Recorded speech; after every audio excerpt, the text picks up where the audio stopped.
Hello friends, स्वागत है आप सभी का अपने यूट्यूब चैनल फ्यूचर पॉइंट में। तो दोस्तों, आज की इस वीडियो में मैं बताने वाला हूं बिहार बोर्ड मैट्रिक परीक्षा 2026 के लिए साइंस का ऐसे क्वेश्चन जो बिहार बोर्ड में बार बार पूछे जाते हैं। तो इस वीडियो को शुरू से अंत तक देखिएगा, इस वीडियो को कहीं से स्किप मत कीजिएगा।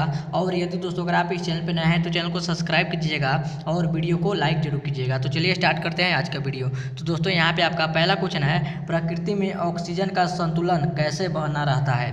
आपका क्वेश्चन है, प्रकृति में ऑक्सीजन का संतुलन कैसे बना रहता है। तो याद रखिएगा, प्रकाश संश्लेषण के द्वारा बना रहता है। यहाँ पे आपका बी ऑप्शन राइट आंसर होगा। चलिए अगला प्रश्न की ओर चलते हैं। तो दोस्तों, यहाँ पे आपका अगला प्रश्न है, ऑक्सीजन क्या है। आपका क्वेश्चन है, ऑक्सीजन क्या है, बताइए कमेंट करके। ऑक्सीजन क्या है, तो याद रखिएगा हार्मोन है। क्या है ऑक्सीजन, तो हार्मोन है। यहाँ पे आपका सी ऑप्शन राइट आंसर होगा। चलिए चलते हैं अगला प्रश्न को। तो दोस्तों, यहाँ पे आपका अगला प्रश्न है, पर्यावरण के अंतर्गत आते हैं। तो बताइए क्या आते हैं। आपके क्वेश्चन है, पर्यावरण के अंतर्गत आते हैं। तो याद रखिएगा क्या क्या आते हैं। तो जल मंडल भी आते हैं, स्थल मंडल आते हैं, वायुमंडल, इनमें से सही होगा डी ऑप्शन। चलिए अगला प्रश्न की ओर चलते हैं। तो दोस्तों, यहाँ पे आपका अगला प्रश्न है, पारिस्थितिकी तंत्र में ऊर्जा का प्रभाव होता है। आपका क्वेश्चन है, पारिस्थितिकी तंत्र में ऊर्जा का प्रभाव होता है। बताइए कमेंट करके। प्रवाह होता है, तो याद रखिएगा क्या होता है, तो एक दिशीय होता है। क्या होता है, तो एक दिशीय होता है। यहाँ पे आपका ई ऑप्शन राइट आंसर होगा। चलिए अगला प्रश्न की ओर चलते हैं। तो दोस्तों, यहाँ पे आपका अगला प्रश्न है, गैस के रूप में पाए जाने वाला हार्मोन कौन है। आपका क्वेश्चन है, गैस के रूप में पाए जाने वाला हार्मोन कौन है। तो याद रखिएगा कौन है, तो एथिलीन है। यहाँ पे आपका ethylene B option right answer होगा। चलिए अगला प्रश्न की ओर चलते हैं। तो दोस्तों, यहाँ पे आपका अगला प्रश्न है, निम्न में से कौन जैव अनवीकरणीय पदार्थ है। आपका क्वेश्चन है, निम्न में से कौन जैव अनवीकरणीय पदार्थ है। बताइए कमेंट करके कौन है। तो याद रखिएगा प्लास्टिक है। कौन है, तो यहाँ पे आपका ई ऑप्शन राइट आंसर होगा। चलिए अगला प्रश्न की ओर चलते हैं। तो दोस्तों, यहाँ पे आपका अगला प्रश्न है, कौन बिना ज्वाला का जाता है। आपके क्वेश्चन है, कौन बिना ज्वाला का जलता है। यहाँ पे आपका जलता होगा, तो बताइए कमेंट करके। तो याद रखिएगा कोयला। कोयला बिना ज्वाला का जलता है। यहाँ पे आपका ई ऑप्शन राइट आंसर होगा।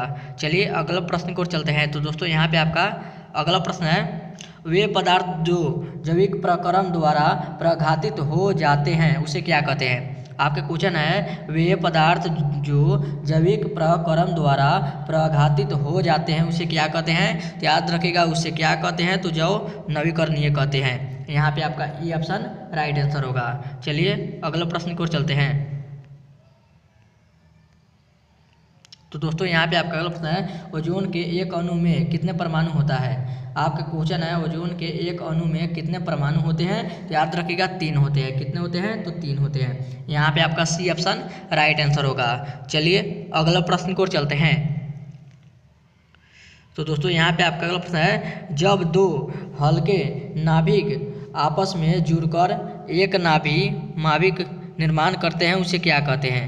आपका क्वेश्चन है, जब 2 हल्के नाभिक आपस में जुड़कर नाभिक बनते हैं, निर्माण करते हैं उसे क्या कहते हैं। बताइए कमेंट करके उसे क्या कहते हैं। तो याद रखिएगा नाभिकीय संलयन कहते हैं। क्या कहते हैं, तो नाभिकीय संलयन कहते हैं। यहाँ पे आपका ई ऑप्शन राइट आंसर होगा।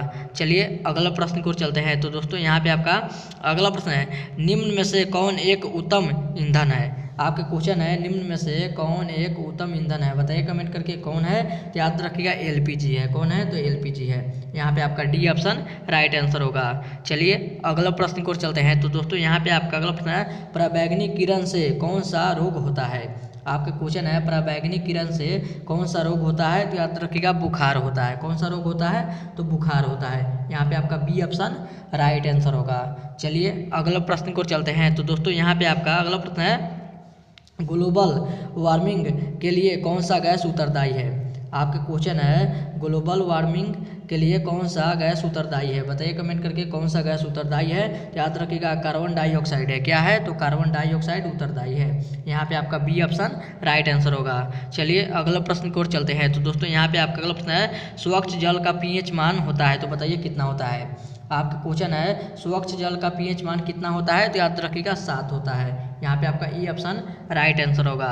चलिए अगला प्रश्न की ओर चलते हैं। तो दोस्तों, यहाँ पे आपका अगला प्रश्न है, ओजोन परत को नष्ट कौन कर रहा है। आपका क्वेश्चन है, ओजोन परत को नष्ट कौन कर रहा है। तो याद रखिएगा CFC कर रहा है, क्लोरोफ्लोरोकार्बन कर रहा है। यहाँ पे आपका डी ऑप्शन राइट आंसर होगा। चलिए अगला प्रश्न की ओर चलते हैं। तो दोस्तों यहाँ पे आपका अगला प्रश्न है, दो तंत्रिकाओं के मध्य खाली स्थान को क्या कहते हैं। आपका क्वेश्चन है, दो तंत्रिकाओं के मध्य खाली स्थान को क्या कहते हैं। तो याद रखिएगा क्या कहते हैं, तो सिनैप्स कहते हैं। यहाँ पे आपका ई ऑप्शन राइट आंसर होगा। चलिए अगला प्रश्न की ओर चलते हैं। तो दोस्तों यहाँ पे आपका अगला प्रश्न है, क्षय योग्य प्राकृतिक संसाधन है। आपका क्वेश्चन है, क्षय योग्य प्राकृतिक संसाधन है। तो याद रखिएगा इनमें से सभी है। यहाँ पे आपका डी ऑप्शन राइट आंसर होगा। कोयला, पेट्रोलियम, प्राकृतिक गैस, इसलिए यहाँ पे आपका डी ऑप्शन राइट आंसर होगा, इनमें से सभी। चलिए अगला प्रश्न की ओर चलते हैं। तो दोस्तों यहाँ पे आपका अगला प्रश्न है, इनमें से कौन सा स्वच्छ ईंधन है। आपका क्वेश्चन है, इनमें से कौन स्वच्छ ईंधन है, बताइए कमेंट करके कौन है। तो याद रखिएगा प्राकृतिक गैस है। यहाँ पे आपका सी ऑप्शन राइट आंसर होगा। चलिए अगला प्रश्न की ओर चलते हैं। तो दोस्तों यहाँ पे आपका अगला प्रश्न है, जब एक भारी नाभिक टूटकर दो हल्के नाभिक का निर्माण करता है उसे क्या कहते हैं। आपका क्वेश्चन है, जब एक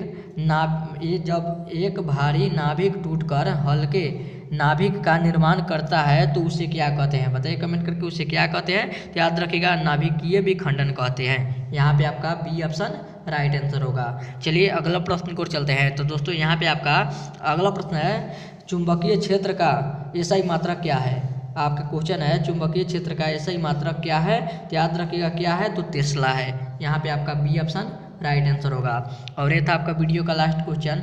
अब वीडियो यहीं पे खत्म करते हैं। उम्मीद करते हैं वीडियो आप सभी को बहुत ही अच्छा लगा होगा। तो इस वीडियो में जाते जाते इस वीडियो को जरूर एक लाइक कर दीजिएगा और चैनल पर नया है तो चैनल को सब्सक्राइब जरूर कीजिएगा।